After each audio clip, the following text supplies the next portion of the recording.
በስመ አብ ወወልድ ወመንፈስ ቅዱስ አሐዱ አምላክ አሜን። አንድ አምላክ በሚሆን በአብ በወልድ በመንፈስ ቅዱስ ስም ሚያዝያ 3 በዚች ቀን የኢየሩሳሌም ኤጲስቆጶስ የከበረ አባ ዮሐንስ አረፈ። የዚህም ቅዱስ ወላጆቹ የኦሪት ምሁራን የሆኑ አዋቂዎች ነበሩ። የኦሪትን ሕግ ትምህርቶችንም እያስተማሩት አሳደጉት። ክርስቲያኖችን በጸና ልቦና የሚከራከሯቸውና የሚጣሏቸው ነበር። መጻሕፍትን አዘውትሮ ከመመርመሩ የተነሳ የክብር ባለቤት ጌታችን ኢየሱስ ክርስቶስ ወደ ዓለም እንደመጣና ሰውም እንደሆነ በሞቱም ዓለምን እንዳዳነ አመነ። እርሱም የባሕርይ አምላክ እንደሆነ አምኖ በኢየሩሳሌም ኤጲስቆጶስ በአባ ዮስጦስ እጅ ተጠመቀ። ዲቁናም ሾመው። ከዚያም በኢየሩሳሌም ሀገር ኤጲስቆጶስነት ለመሾም እስኪገባው ድረስ በበጎ ሥራና በእውቀት አደገ። ኤልያስ የሚባለው እንድርያኖስን በነገሠ ጊዜ ከኢየሩሳሌም ሀገር የፈረሰውን ሕንፃ ሁሉ እንዲያንጹና በስሙ ኤልያስ ተብሎ እንዲጠራ አዘዘ። ከዚህም በአይሁድ ምኵራብ ደጃፍ ላይ ታላቅ ግንብ ተሠሩ። ከከበረ ድንጋይም ሰሌዳ ሰርቶ በላዩም ስሙን ኤልያስን ጽፎ በመግቢያው አኖረ። በዘመኑም ኢየሩሳሌም አሕዛብንና አይሁድን ተመላች፣ ሰለጠኑባትም። ክርስቲያኖችም ሊጸልዩ ወደ ጎልጎታ ሲመጡ ባዩአቸው ጊዜ አሕዛብ ይከለክሏቸው ነበር። በዚያ ዙሁራ በሚባል ኮከብ ስም መስጊድ ሰርተው ነበርና፣ ስለዚህም ክርስቲያኖችን በዚያ እንዳያልፉ ይከለክሏቸው ነበር። በዚህም አባት ላይ ከአሕዛብ ታላቅ መከራና ሐዘን ደረሰበት። ብዙ ጊዜ ደብድበውታልና፣ በምድር ላይም ጎትተውታልና፣ አጎሳቅለውታልና። እርሱም ነፍሱን ወደ እርሱ ይቀበል ዘንድ የክብር ባለቤት ጌታችን ኢየሱስ ክርስቶስን ለመነው። ጌታም ልመናውን ሰምቶ በሰላም አረፈ። በረከቱም ከእኛ ጋር ለዘላለሙ ትኑር አሜን። በዚህችም ቀን ደግሞ የከበረ አባት በእስክንድርያ ለተሾሙ አባቶች ሊቃነ ጳጳሳት 71ኛ የሆነ አባ ሚካኤል አረፈ። ይህም አባት ከታናሽነቱ ጀምሮ የምንኩስና ልብስ ሊለብስ ወደደ። በአስኬትስ ገዳም በአባ መቃርስ ቤተ ክርስቲያን መንኩሶ እስከ ሸመገለ ድረስ በዚያ ኖረ። በብዙ መነኮሳትም ላይ አበምኔት ሆኖ ተሾመ። በዘመኑ ሁሉ መልካም ተጋድሎ በመጋደል እግዚአብሔርን ደስ አሰኘው። በወንጌላዊ ማርቆስ ወንበር ላይ ሊቀ ጵጵስና ለመሾም እስኪገባው ድረስ ፍጹም ተጋድሎ በመጋደል ደከመ። ከእርሱ በፊት የነበረ ሊቀ ጳጳሳት አባ ገብርኤል ባረፈ ጊዜ የወንጌላዊ ማርቆስ ወንበር ያለ ሊቀ ጳጳሳት 4 ወር ኖረ። ለዚህ ሹመት የሚሻል ሲመረምሩና ሲመርጡ ብዙ ደከሙ። ከብዙ ድካምም በኋላ 3 የገዳም ሰዎችን መርተው ስማቸውን በ3 ክርታስ ጻፉ። የክብር ባለቤት የጌታችንን ስም ኢየሱስ ክርስቶስን ስም በአንዲት ጻፉ። ክርታስ ጽፈው እያንዳንዳቸውን አሽገው በመሰዊያው ውስጥ አኑሯቸው። ቸር ጠባቂ ሾምላቸው ዘንድ ኤጲስቆጶሳቱና ካህናቱ እስከ 3 ቀን እየጸለዩና እየቀደሱ እግዚአብሔርን በመማለድ ኖሩ። ከ3 ቀኖችም በኋላ አንድ ታናሽ ብላቴና ጠርተው ከእነዚህ ከ3ቱ ስሞች አንዱን አንስተው ስጠን አሉት። ያን ብላቴና የዚህን አባት የአባ ሚካኤልን ስም ያለበትን ያንን ክርታስ አወጣ። ሁሉም እግዚአብሔር እንደመረጠው አውቀው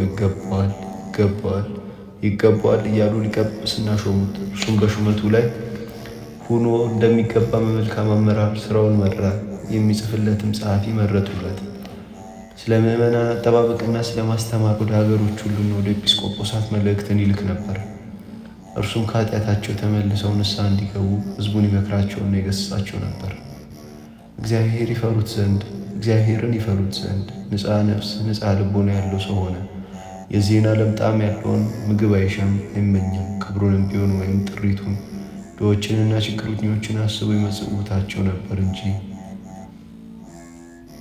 ከእነርሱ የሚተርፈውንም ለቤተ ክርስቲያን ማሰሪያ ያደርገው ነበር። ይህ አባት ሁሉ ዓመት ሆነ አልኖረም፣ ከዚያም ያንስ ነው እንጂ። በሰላም በፍቅርም አረፈ። በረከቱም ከእኛ ጋር ለዘላለሙ ትኑር አሜን። በዚህችም ቀን ዳግመኛ ክርስቲያናዊ ነጋዴ መርቄ አረፈ። ይህም ቅዱስ ከአንጾኪያ ሰዎች ወገን ጉስፋር የሚባል ወዳጅ ነበረው። ይህም ጉስፋርም ጣዖት የሚያመልክ ከሃዲ ነው። ከሃይማኖት በቀር በምንም አይለያዩም።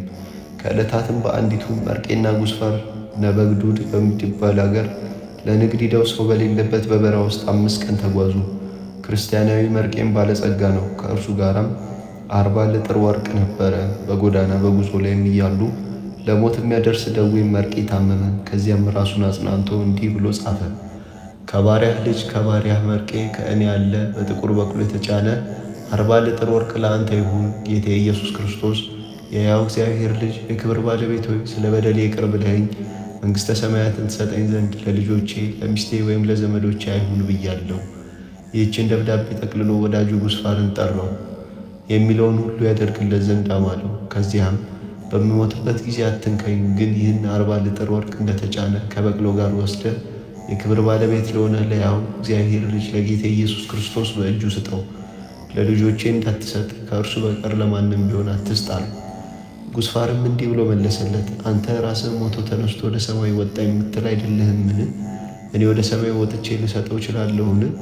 መርቄም እንዲህ አለው፣ ወደ ቤተ ክርስቲያን ሂድ፣ ራሱ ወደ አንተ ይመጣል፣ እጅ በእጅ ስጠው። ከዚህም በኋላ መርቄ ለሞት ሲቃረብ ራቅ ብሎ በመቀመጥ ጉስፋር መሞቱን ይጠብቅ ነበር። ወደ እርሱም መላእክት የብርሃን ልብስ ይዘው ሲወርዱ አየ። ከእርሳቸውም ጋር ጻድቃን ሰማዕታት አሉ። ዳዊትን በመሰንቆ ያመሰግን ነበር። መንፈስ ቅዱስም በርግብ አምሳል ወርዶ በሥጋው ላይ 3 ጊዜ ዞረ። ያን ጊዜም የመርቄ ነፍስ ከሥጋዋ ተለይታ ወደ ሰማይ እንዲህ ባለች ሁኔታ አረገች።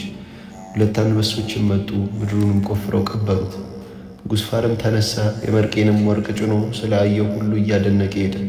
አንጾኪያም በደረሰ ጊዜ የቤተ ክርስቲያን አስተዳዳሪ ቀሲስ ታዲዮስን አግኝቶ መርቄ እንዳለው ነገረው። ቀሲስ ታዲዮስም ሊረከበው ወደ ጉስፋር ሄደ። ግን የክብር ባለቤት ከሆነ ከጌታ ኢየሱስ ክርስቶስ በቀር ለማንም አልሰጥም፣ ወዳጄ መርቄ እንዳማለኝ እጅ በእጅ ሰጠዋለሁ እንጂ ብሎ ከለከለው። ከዚያም ሄዶ ወደ ቤተ ክርስቲያኑ ቅጽር ግቢ ገባ። ቀሲስ ታዲዮስም ደጁን ከፈተለት። የተጫነውንም ወርቅ አውርዶ በፊቱ አኑሮ በዚያ ቆመ። ከሌሊቱ እኩሌታ ላይ እንደ ነጎድጓድ ድምፅ ያለ በቤተ ክርስቲያን ውስጥ ሰማ። ታላቅ ብርሃንም ወጣ። ጌታችንም ከሰማይ ወርዶ በመሠዊያው ላይ ተቀመጠ። መላእክትም ከእርሱ ጋር አሉ። ከመላእክትም አንዱ ከሃዲ ጉስፋር ከዚህ ለምን ቆምክ አለው። እርሱም ወዳጁ መርቄ ለክብር ባለቤት ለጌታ ኢየሱስ ክርስቶስ እንጂ ለሌላ እንዳይሰጥ ብሎ እንዳማለው ነገረው። መልአኩም የክብር ባለቤት የሕያው እግዚአብሔር ልጅ ጌታ ኢየሱስ ክርስቶስ ይህ ነውና ና ስገድ አለ። ጉስፋርም ሰገደ፣ ደብዳቤውንም ሰጠው። እየተንቀጠቀጠም የክብር ባለቤት ጌታ ኢየሱስ ክርስቶስ ሆይ አመንኩብህ አለው። ጌታም ይህንን ወርቅ ይመዝኑት ዘንድ አዘዘ። 40 ልጥርም ሆነ። ጉስፋርንም ከቀሲስ ታዲዮስ ዘንድ እንዲጠመቅ አዘዘው። ከቤተሰቡ ሁሉ ጋር ተጠመቀ። የተጠመቁትም 75 ነፍስ ሆኑ። ኃጢአተኛውን በንስሐ ተመልሶ መዳኑን እንጂ መሞቱን ለማይወድ ቸር ይቅር ባይና ሰውን ለሚወድ እግዚአብሔር ምስጋና ይሁን ለዘላለሙ አሜን። ዘአቅረብኩ ማኅሌተ አዘክርየ አእላፈ ለተጸምዱ ከዘልፈ ድላነብብ ወከፍተ ንዴትየ መጽሐፈ እንተ ረሰይከ እግዚኦ ጸሪቀ መበለቱ ኩፈ እምእላቡ ውላን ዘተርፈ ነቢያት ቅዱሳን ወሐዋርያት ሰባኪያን ሰማዕታት ጻድቃን ደናግል አዲ ወመነኮሳት ሄራን ባርኩ ባርኮ ጉባኤ ዛቴ መካን እስከ አረጋዊ ዲቆኑ ሕፃን ለዘጻፎ በክርስቶስ ወለዘጻፎ ዘይደርስ ለዘአንበቦ ለዘተርጎሙ በልሳነ ሐዲስ ወለዘሰምዐ ቃሎ በዝነ መንፈስ በጸሎተሙ ማርያም ዐረግተ ኩሉ እምባይስ ክቡረ ይምሐረነ ኢየሱስ ክርስቶስ ክቡረ ይምሐረነ ኢየሱስ ክርስቶስ ክቡረ ይምሐረነ ኢየሱስ ክርስቶስ። አቤቱ አምላካችን ቅዱስ እግዚአብሔር በስንክሳር ካደመጥናቸው ከቅዱሳኖቹ ረድኤት በረከትን ይከፍለን ዘንድ ቅዱስ ፈቃዱ ይሁንልን። ስብሐት ለእግዚአብሔር።